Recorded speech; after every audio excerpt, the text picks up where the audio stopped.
Richard Starks, better known as Ricky Starks, has been over with the fans since day one, and there's a good reason for that.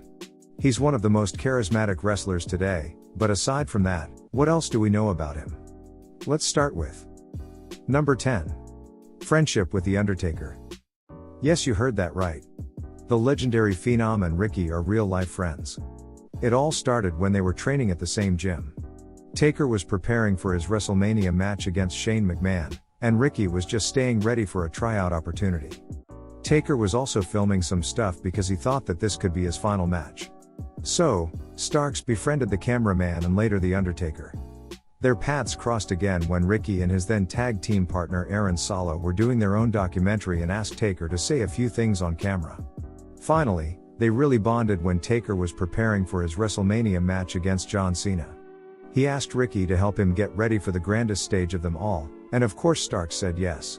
In his own words, "I was sparring with The Undertaker, it was unbelievable." Number 9. His professional wrestling coach. Everyone needs a good coach in order to make it in this business, and Ricky had a WWE Hall of Famer as his trainer. The man we're talking about is Booker T, who has also trained one of Ricky's best friends, Sammy Guevara. Number 8.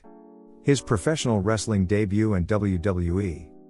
When people start talking about the future of All Elite Wrestling, they'll usually mention some very young guys such as MJF, or Jungle Boy. Ricky Starks is another name that pops up, but even though he is many years ahead of him, he isn't a youngster. Ricky was born on February 21, 1990, which means that he's 32 years old, and his first official match was in 2012, so that's a 10-year veteran we're talking about here. I suppose that your guess is that he started wrestling for some indie promotions, and then he slowly made his way up to the big leagues. After all, that's what most people go through. Well, not Ricky Starks. He actually made his debut in WWE in a losing effort against Jinder Mahal. But, his WWE past doesn't stop there. Number 7. His other WWE appearances. During the following years, Ricky worked some more matches as an enhancement talent. His opponents included Enzo Amore and Big Cass, Kane, and his current All Elite colleagues, The Revival. Let's see what he had to say about Kane. I've jumped from tall things before. Dude, I it's just so... hear. I used to have very long hair too, and it just go. Yeah. When I got chokeslammed by Kane, that's what I Very high. You went high. Yeah, dude. I jumped my ass off. No, he's strong. I didn't jump. He picked me up, really. Yeah, alright. On the July 29, 2013 episode of Raw, he appeared in a backstage segment where he was mocked and slammed through a table by Ryback. Starks again made an appearance on the March 19, 2018 episode of Raw as a U.S. Marshal, trying to arrest Roman Reigns. And you know how these things always end up. Reigns beat him up.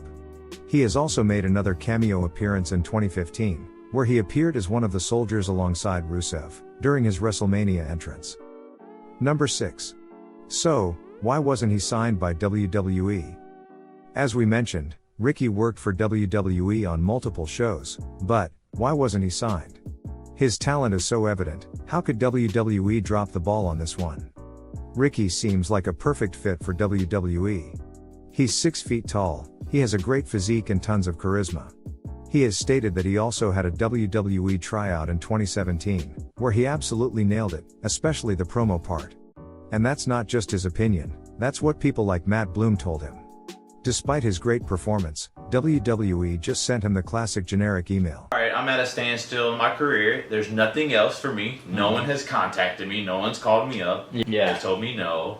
They told me to just go somewhere else and get over it or whatever. Right. And so, I think We both got the generic email. Dude, it sucked. Yeah. And I remember reading that at work and I was like, God. According to Ricky, WWE isn't interested in signing wrestlers, meaning people who are actually in love with the business. I've heard many people stating the same. WWE is more interested in ex-athletes or models. Hopefully things will change for the better, now that Triple H is back. Number 5. Comparison with The Rock and his favorite wrestlers. Many people have been comparing Ricky to The Rock. They have a very similar energy on the mic, but also Ricky kinda looks like Survivor Series Rock. Ricky has stated that he's okay with the comparison. It's great to be compared to a huge superstar, but at the end of the day he's his own man and has a different image of where he wants to go with his character. Despite the similarities, The Rock wasn't his favorite wrestler. Ricky has acknowledged how great the Great One was, but his favorite wrestlers were The Undertaker and Mankind. He has also studied lots of Dusty Rhodes promos and he's a huge fan of his. Number 4. How he got signed by All Elite Wrestling.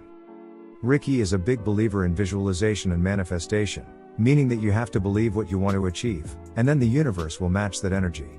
That's exactly what happened when he debuted on Dynamite, when he answered Cody's open challenge for the TNT title. Ricky has stated that he was visualizing that this would be the opening for him, and voila, he received a phone call offer to wrestle Cody. Ricky believed that this would be an one-off, since the match happened during the pandemic and most companies didn't sign much talent, but the higher-ups were impressed by him and he was able to land a contract. And surprise surprise, guess who called him right after his debut? WWE, of course. They made an offer to Starks, but he didn't want to sign with a company that was only interested in him due to his appearance for a rival company, so he signed with Tony Khan, who was genuinely interested in him.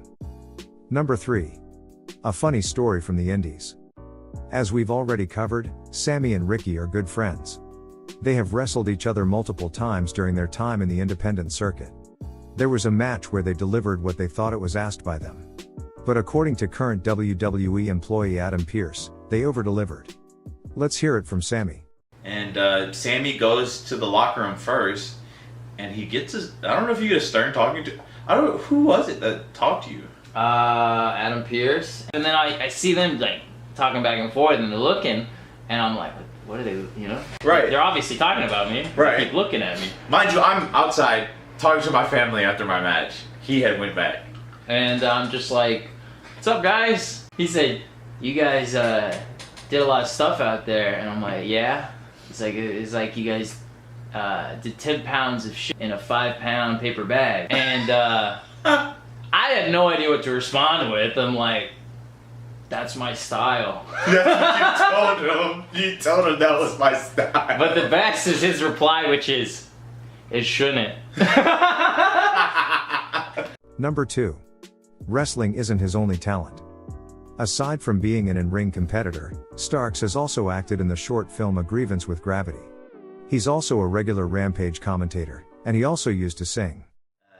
I am getting clothes on the throat, so that's cool. Now, how's your larynx? Or...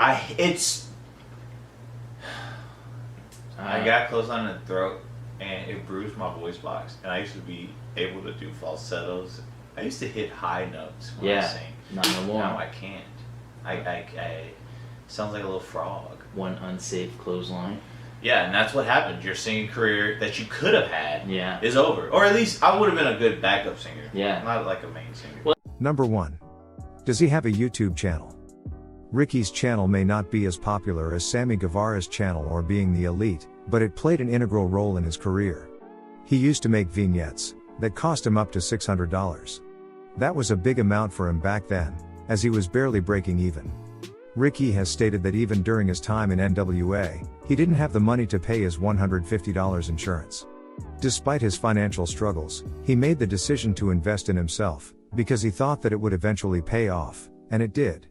His promos caught the attention of the right people, one thing led to another, and Ricky is where he is today. But, aside from his old channel, Ricky is a regular on Sammy's vlogs and he has offered us many great moments.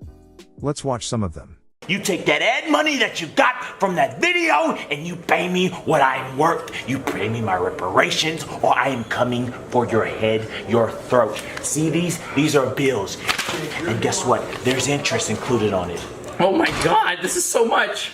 And it says, and I quote, all right, good to those who shall be given, thou Starks will slap thy Sammy in the mouth. I don't think it says that. I'll beat. Ricky, can I at least see it? I don't think it says it. You can't even read. I am dyslexic. Oh no, it's going numb. Talk to me, Sammy, please. Hey man, how'd your match go? It went good! I've transcended into another universe. Yeah, Winner Ricky Starks. I'm the champ. 2 minutes. I'm the Cut a promo. I'm the 2-minute champ. You know why? Because I'm ice cold. That's why I was able to stay in there for so long.